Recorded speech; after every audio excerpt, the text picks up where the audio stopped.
chez nous. Donc, je vais vous partager les petits trucs aussi que j'ai trouvés quand c'est plus difficile avec notre enfant. Puis quand ça va bien, bien, ça va bien, tant mieux, prenons-le. Alors, avant la lecture, j'aime bien la représentation des 5 doigts de la main. Et là, ça, vous allez pouvoir le montrer à votre enfant pour qu'il intègre aussi les petites images, pour que ça reste dans sa tête, qu'il pense à faire ses stratégies de lecture. Donc, les petits emojis, je me suis amusée à trouver des petits emojis qui allaient bien avec les stratégies. Donc, ça fait rire les enfants quand ils me voient sur les images comme ça. Mais ça leur parle aussi énormément. Donc, n'hésitez pas là, à mettre le document là, près de vous quand vous travaillez la lecture. Donc, avant la lecture, il y a 5 étapes à faire. Puis là, ensuite, j'ai choisi un album, là, je vais tout vous montrer, je vais vous modéliser comment je fonctionne quand je le fais avec un élève. Donc, survoler, donc c'est comme si on passait en avion au-dessus du livre et qu'on regardait par le hublot. Là, il y a des choses à regarder sur la première de couverture.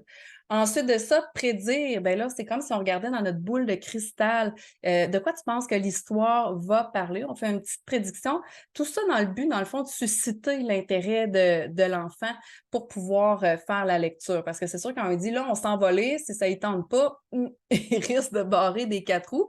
Donc, ça, c'est toutes des petites choses pour aller le stimuler un petit peu. Ensuite, aller activer ses connaissances. Donc, ça, c'est le petit bonhomme qui réfléchit là, dans sa bulle comme ça. Aller lui demander qu'est-ce qu'il connaît déjà sur le sujet. S'il a déjà vu, par exemple, s'il y a des animaux sur la couverture, est-ce qu'il a déjà vu ces animaux-là? Où est-ce qu'il les a vus? Qu'est-ce qu'il peut me dire sur les animaux? Donc, d'aller réveiller des petites choses qu'il connaît déjà. Lire le résumé, mais là, c'est le petit bonhomme qui est assis sur sa pile de livres, c'est d'aller lire en fait la 4e de couverture en arrière parce que souvent, on apprend des nouvelles informations qui vont nous donner des petits indices là, sur l'histoire. Et finalement, avec la loupe, se donner une intention de lecture. Ça, c'est pas évident. Souvent, je me donne en modèle avant que l'enfant donne une réponse parce que quand je dis c'est quoi ton intention de lecture, puis là, il va me dire ben là, c'est parce que tu me demandes de lire, fait que je vais le lire. Ouais, mais tu sais, en dehors de ça, qu'est-ce que tu veux apprendre? Qu'est-ce que tu veux découvrir dans l'histoire? Qu'est-ce que tu as envie de savoir? Donc, c'est pour ça, la petite loupe, c'était pour la découverte.